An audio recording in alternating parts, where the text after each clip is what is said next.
Now, we have confirmed through Congressman Beto O'Rourke's office that a doctor was killed, and a close friend of that doctor out here told me his name, but we are withholding it at this time. And I was told that he is a psychologist and that the shooter is dead.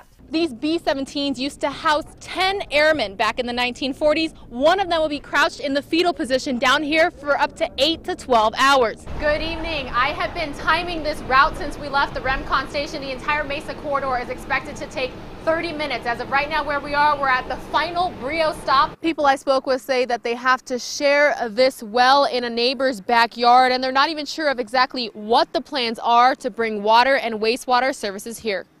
Good afternoon, Luke and Ashley. I am here in the KOAT debate studios with an anchor and the debate moderator, Doug Fernandez. Doug, how long has KOAT been involved in debates such as this? Organizers here at the Coliseum's Oktoberfest promise everything to be authentic, from the Stein shipped to El Paso all the way from Germany to the Paul Anner beer being served.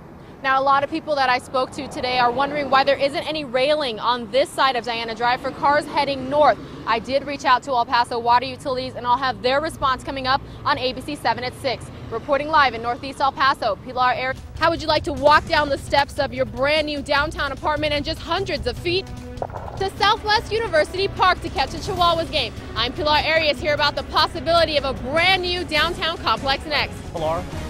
Rick and Estella, this review was done at the request of Congressman Beto O'Rourke. It reveals the longest average wait time for cardiology patients at just over 73 days, with the least being those needing primary care at about 7 days. But a new program may help those seeking medical care get it a lot sooner.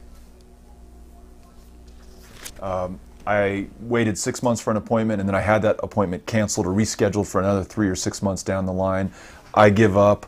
I'm just going to a private provider that's on my insurance or my spouse's insurance. You know, that's wrong, because that veteran literally put their life on the line for this country. Not satisfied, but making progress. That's what Congressman Beto O'Rourke says about the El Paso VA healthcare system.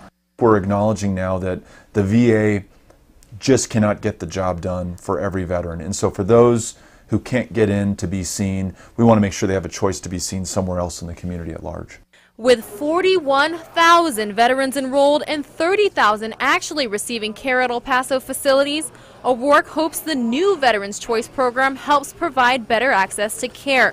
Choice cards are currently being sent out to qualifying veterans who live more than 40 miles away from a VA medical facility or are told they need to wait more than 30 days for a medical appointment. They allow them to receive care at a non-VA facility. You talk about a slap in the face to the veterans. You get promised all this stuff when you get back home, and you got to go through an arm and a leg to get it. You got to go through months and even years to even get it, and some of them don't even get it. Army veteran Jeff Widozak says he's one of many not disappointed with the quality of care, rather the administration.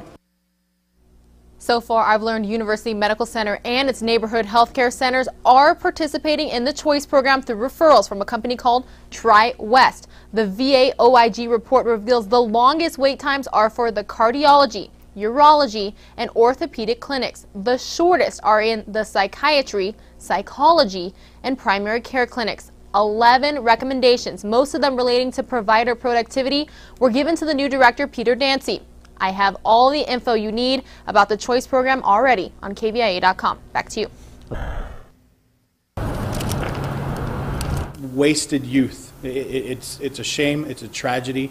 And, you know, people really need to realize the consequences of what you're doing that last forever and ever and ever. Defense attorney Justin B. Underwood reacts to this parking lot memorial scene where 18-year-old Aaron Ochoa was shot and killed last month. Armando did not, at any point in time during that day, pick up those other two gentlemen and take them to that parking lot. Underwood represents one of 3 murder suspects, 18-year-old Armando Torres.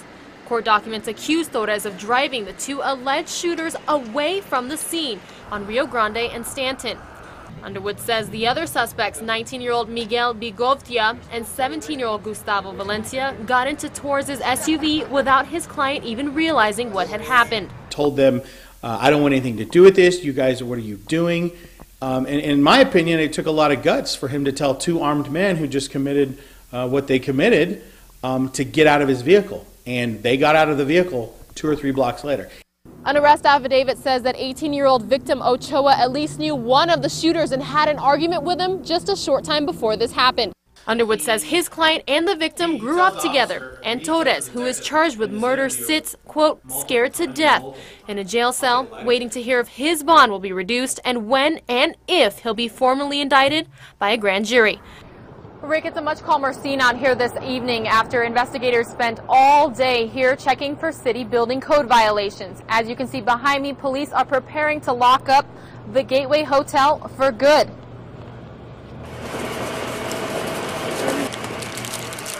I can't go anywhere. My stuff's up here. I'm disabled. I live up here. Heated emotions Monday afternoon as people who live at the Gateway Hotel in downtown were told they can't go in. Just like your normal hotel, you know, it's not like, I wouldn't say it's like bad hotel or nothing. It looks nice, you know.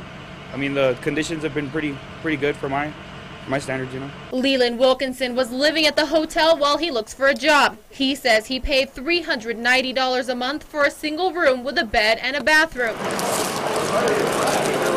Although he was content with the standards, El Paso Fire and other agencies say the building poses major safety risk. The gas, the plumbing, some of the electrical are the concerns that we're having from the building official.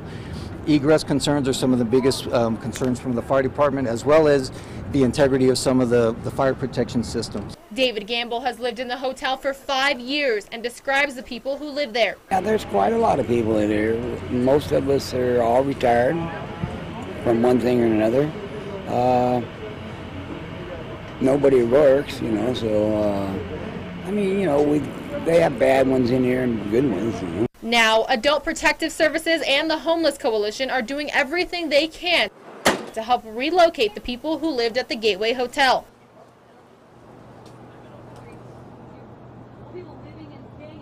The assistant fire chief just informed us that 41 rooms here were occupied and they have been in contact with 37 people who lived inside. The Homeless Coalition as well as Adult Protective Services have helped relocate those people.